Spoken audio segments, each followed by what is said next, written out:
Hey everyone, Iron Spiderman here with another comic book video, a little bit of a different video.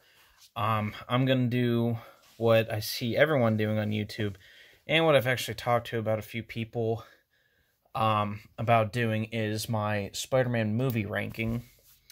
I've been seeing a lot of videos, everyone's list is, completely different, and their reasons why certain things are in certain places. So I thought, you know what, I'll finally do it. I've never done a movie review on this channel. It's all comics, but since Spider-Man is my biggest thing in comics and all across all media, I figured why not? I'd finally do my ranking. So I'm doing all 9 films, the Tobey Maguire trilogy, the Andrew Garfield duology, the Tom Holland trilogy, and Into the Spider-Verse. I'm not doing Venom or Venom Let There Be Carnage. Those are not Spider-Man movies because Spider-Man is not in them whatsoever. Excuse me. I don't get why people include those in their rankings because it's a Venom movie. It is not a Spider-Man movie. And, I mean, if you're really that curious on my thoughts, I think both those movies are trash. Tom Hardy is great. The Venom looks and sounds great, and that's it. Nothing else about those movies is good whatsoever. No White Spider symbol, no Peter Parker origin. I'm out. I'm out. I have no interest. They already automatically suck. And then I went to go actually see them, and I was right.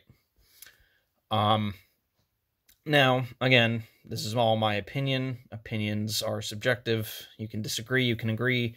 If you want to talk to me, talk to me. Maybe I'm not seeing something. I've yet to see an argument that sways me out of my current ranking, but if you want, let's have a conversation in the comments. I will always talk about Spider-Man no matter what interpretation. I just love talking all kinds of comics, Spider-Man, anything. So this is not to offend anyone. This is not to say anyone is wrong or stupid. This is just my ranking, my explanation why, and why I chose these. Okay. So, at the number 9 spot, Spider-Man Into the Spider-Verse. I'm sure a lot of people are seeing this and freaking out already. So right off the bat, the animation, I hate the animation. It hurts my head. It gives me a headache. Like, I hate looking at it.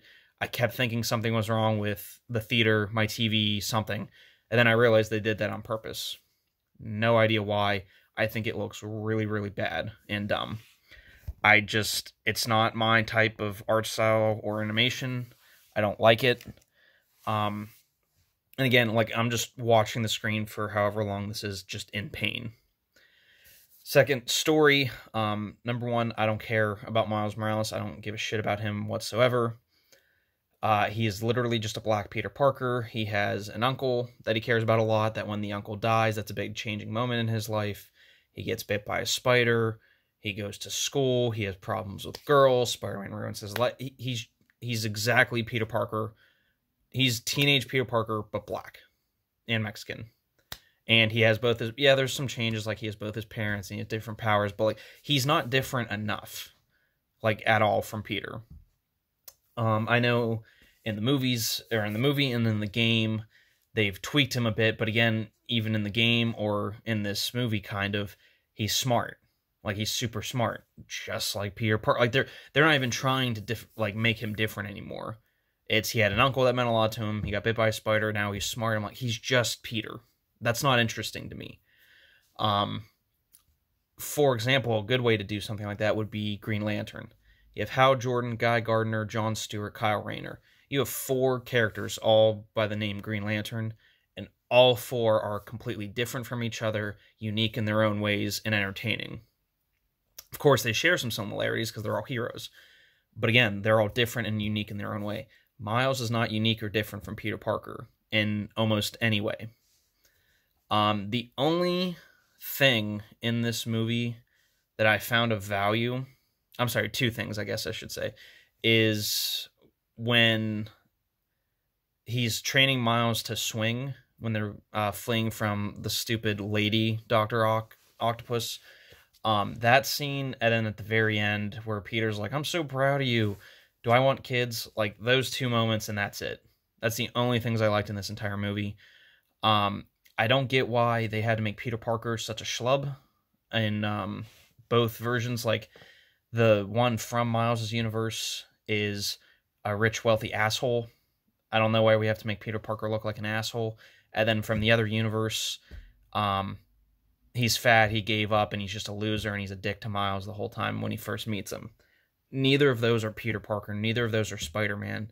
And I don't get why they had to, well, look how great Miles is, but because look how crappy Peter is. Like, Peter Parker Spider-Man is a $4 billion trademark. He's the one that started a lot of people into comics. He is one of the greatest characters in literature ever.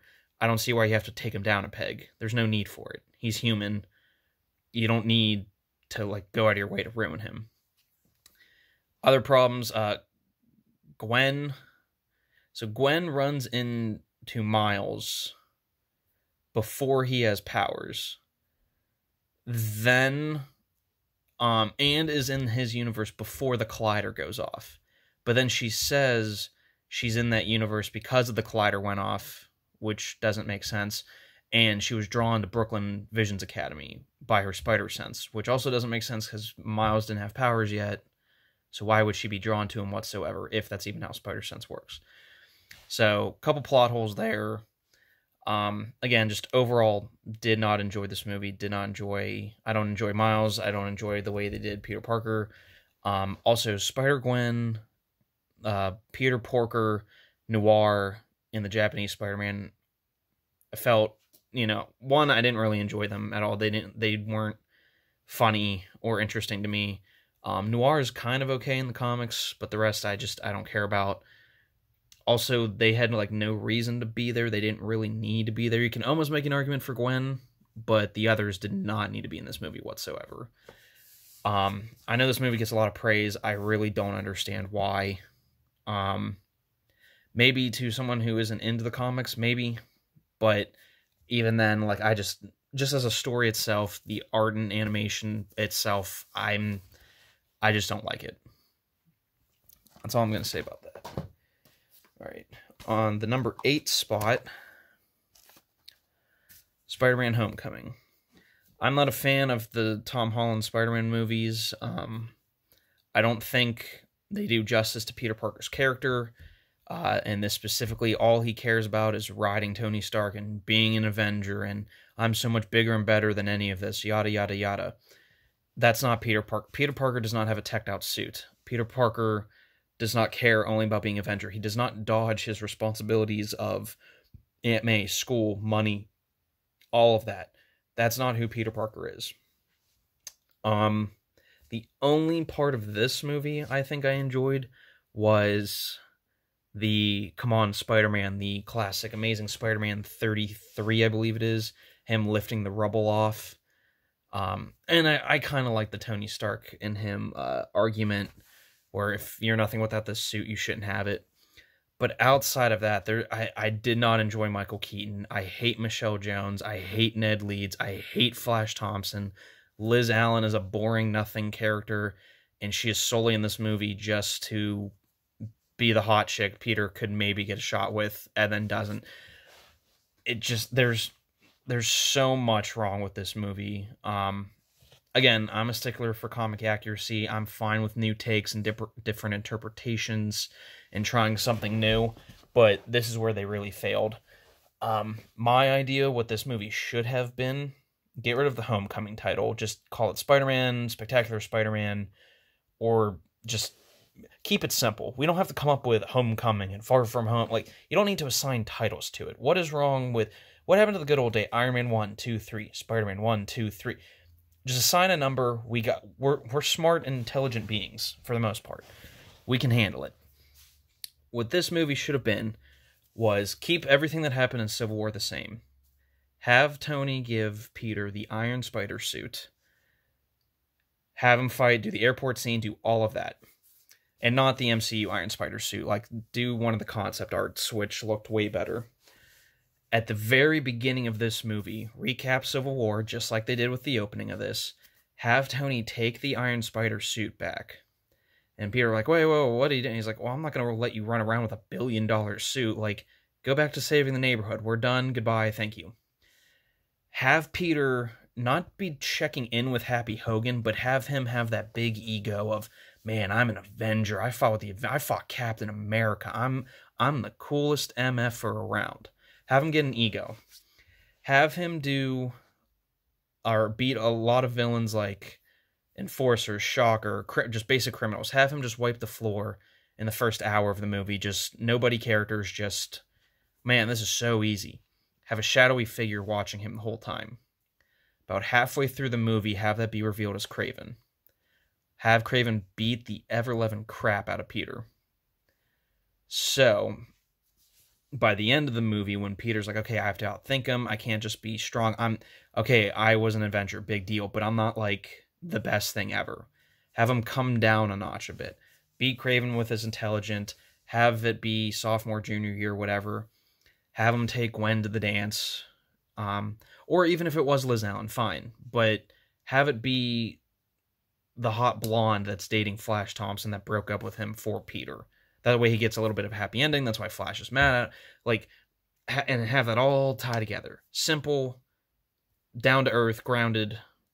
That's what this movie should have been. And it wasn't. It was... And I know no one's like, oh, I don't want to see Uncle Ben die again. I don't need to see him get bit by the spider again. I do, because we don't have an MCU origin. We never get a mention of Uncle Ben. We have no idea how that happened. Well, spoilers for No Way Home. But we never got a great power, great responsibility from Uncle Ben. We get none of that. The core aspects of Spider-Man's origin, and we don't get it. That should be red flag number one, that something is wrong with this movie. But alas, moving on next, the number 7 spot, Far From Home. Again, a lot of what I just said, I don't care. I like Tom Holland. I think with a great script, like he had in No Way Home, he can do a lot with it. But when he's handed garbage, there's only so much he can do. Now, again, this movie, Nick Fury and Maria Hill did not need to be in it.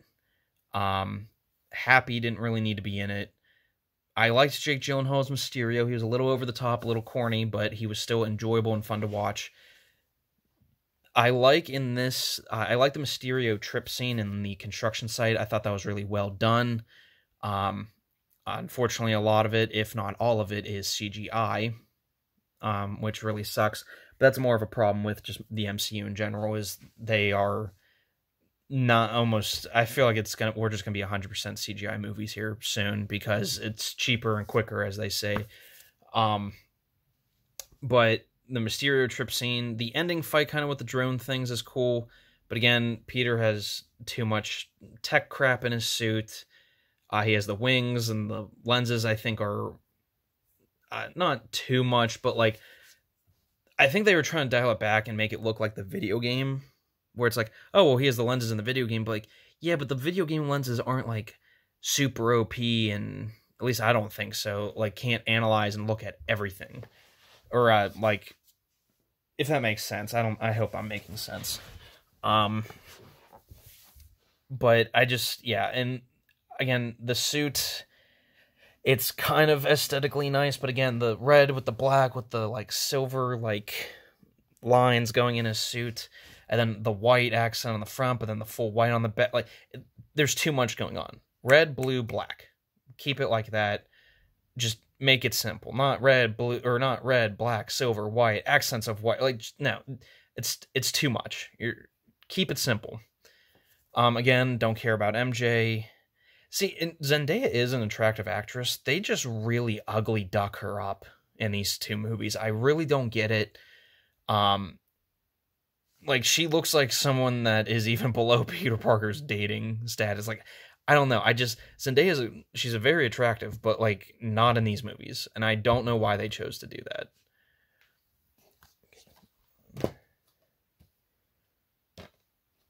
All right, next, Amazing Spider-Man 2. Now, I usually see this in Spider-Man 3, like, bottom of everyone's list. So Amazing Spider-Man 2, I think there is a lot of good in it, and it could have been great, but unfortunately, Avi Arad and Amy Pascal had to dip their fingers in it and just ruin everything. Avi Arad and Amy Pascal need pink slipped from Sony. They needed pink slipped before 2012. They needed pink slipped in 2007. Well, I don't know if Amy Pascal was around then. Maybe she was, but her and Avi Arad need to stay away from all things Spider-Man. They need to get away from the company, period. I don't like them. I don't like their influence. I don't like their control. Both of them need to leave. With that said, back to Amazing Spider-Man 2. The suit's really nice. Big white eyes. Everyone likes that. The Gwen and Peter interactions, Garfield and Emma Stone. Yes, they were dating in real life, but they in both of these movies, they've just had great chemistry. In this movie, again, you get to see a lot more of the interaction, the love they have for each other. The England thing, like he was maybe losing her, that was kind of cool, dramatic. But the Rhino did not work. Electro absolutely did not work. I would say Rhino is a better villain in this movie than Electro. Electro was so dumb, and I don't understand how you get jerk technician who gets electrical powers in a storm to nerdy black dude who can't stand up for himself that falls into a tub of eels. I really don't see... Again, I'm fine with changing the comics, changing a little bit, or interpreting it to the big screen. But like when you do the exact opposite just because you need to make it different, quote unquote, you're messing up, and you're doing it horribly. Again, I think Electro is the worst part of this movie. Rhino was dumb, but I would take Rhino over Electro. And one thing I feel a lot of people don't talk about, I like Dane DeHaan in this movie. I like him as an actor in general. I loved him in Chronicle. I liked seeing the, like, desperate Harry Osborn, almost like, I know he's dying, he's not on drugs in this movie, but, like, almost like the drug-addicted Harry Osborn, where he's just, like, so desperate and angry, then he changes, and then I liked seeing that. I would not have made him the Goblin in this movie, although I would have eventually made him the Goblin. I would have made him the Goblin in the third one, but they did too much. They put too much in this movie, squeezed it together, rushed it. Because I remember after the Electro fight ended, and then you hear the Goblin laugh. I'm like, wait, oh, we're still doing this. Like there's still more of this movie to go on. Like, okay. And again, but even some of that where it's just like, Peter, like, that was cool. When he grabs Gwen, like, you get that sudden, like, oh, crap. The Harry is dead. Like, you see that he's just insane. The clock tower fight, I wish would have lasted longer, because I thought it was really cool, really tight spaced. How Garfield's just thinking through, okay, web his hand there, web that, wrap it around his neck, do that. Like, I wish it would have been like 5 minutes longer, because it was just so cool seeing him think and then fight. And all of that. I hate how they edited it to make Gwen. It looks like when she falls and he catches her, that she smacks her head off the ground. She does not smack her head off the ground. She's just very close to the ground, and she snaps her neck, like in the comic. But when he lands, he's like, oh, well, she didn't hit the ground, so she's alive. That's why he thinks she's okay. And everyone else is like, man, that head smack must have... Like, there's no way that's a closed casket. I'm surprised any of her head's left. It's because she didn't hit... Her head did not hit the ground. Otherwise, it would have exploded like a bag of meat. Her head, or her neck, snapped. She's just very close to the ground. I don't know why they even had her anywhere close to the ground, but... Again, whatever. A lot of good in this movie. This movie had a lot of potential.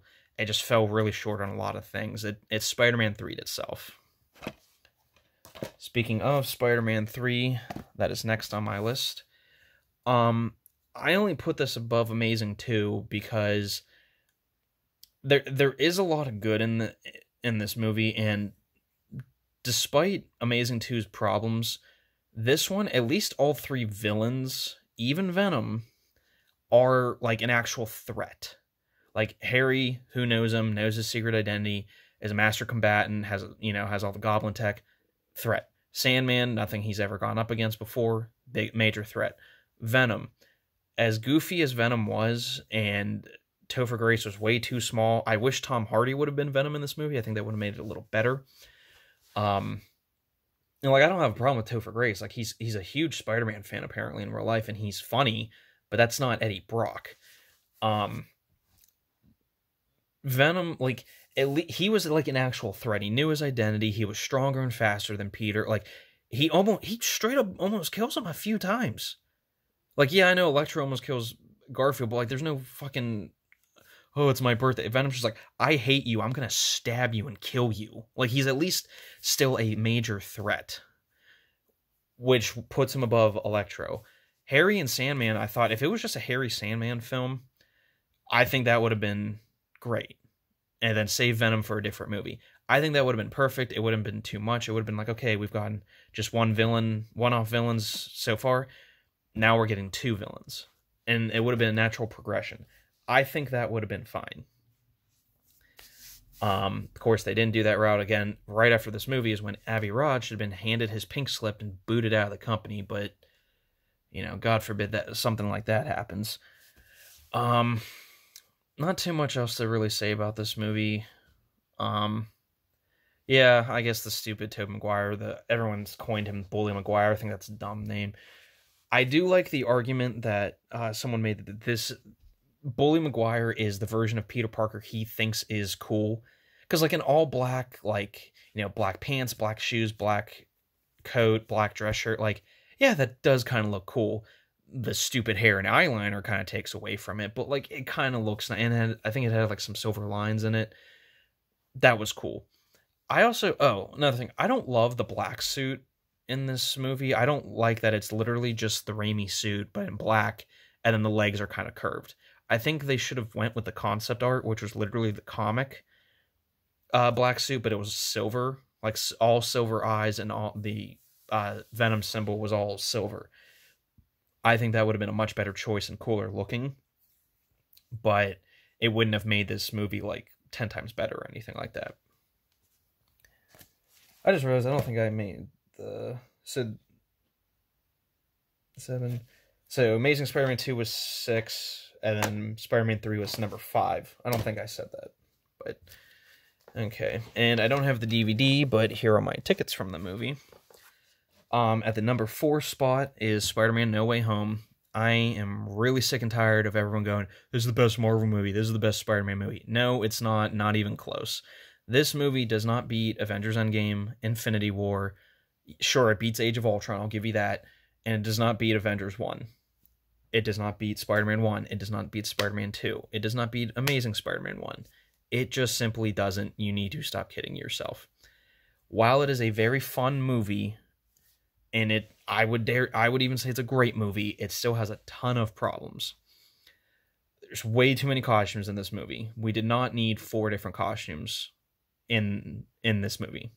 I get that's part of the Sony Marvel deal, is they get to sell merchandise off of how many costumes, but when you have something written into a contract that there must be at least 2+ costumes in the movie in order to make money, you're doing something wrong. You're not worried about the story or the character growth or why people are coming to see this movie. You're just worried about money. I get it. You're in a business. You're in a business to make money. I don't think Sam Raimi, though, was all concerned about money. I understand that can be like, hey, I need to make sure this makes money, but the primary focus should be telling a great story, great actors, great performances, great growth. All of that should be 60 to 70%. The money should be 30 to 40% after. That should be after the fact. I'm trying to think. Again, Ned and MJ, nothing characters to me, so I didn't care. The only thing I liked with MJ in this movie was when she's saying goodbye to Peter. That did kind of get me teary-eyed.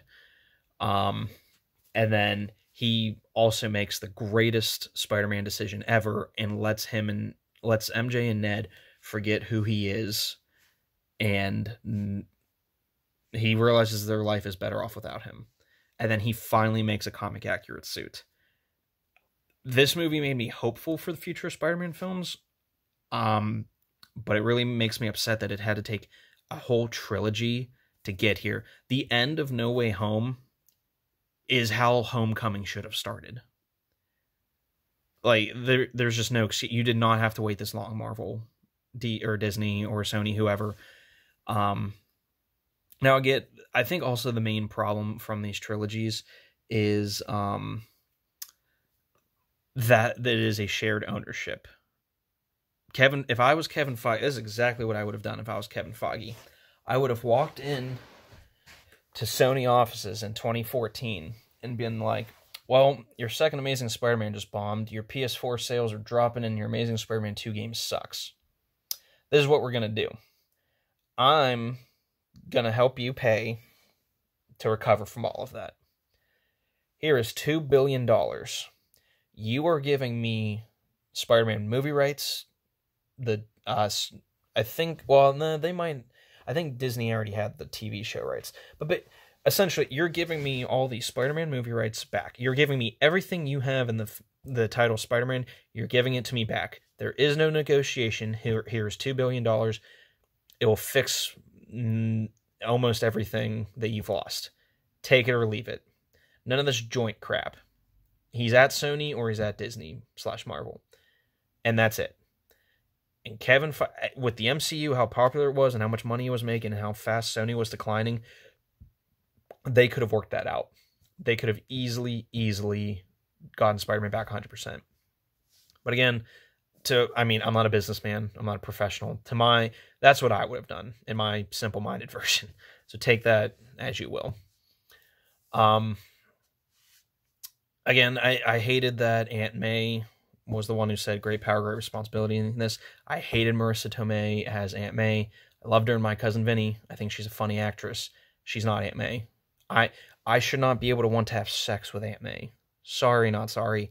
That's not what I should have. And everyone jokes and laughs about it. It's stupid. I'm sorry, but it is. I'm glad she died. I thought it was a bit of a tearjerker. Tom Holland, dealing with that death. Seeing Toby and Andrew back was great. Not so much with the story, but another problem I had was the reuse of lines. Some of it was funny, like with Norman saying, I'm something of a scientist myself. Fine.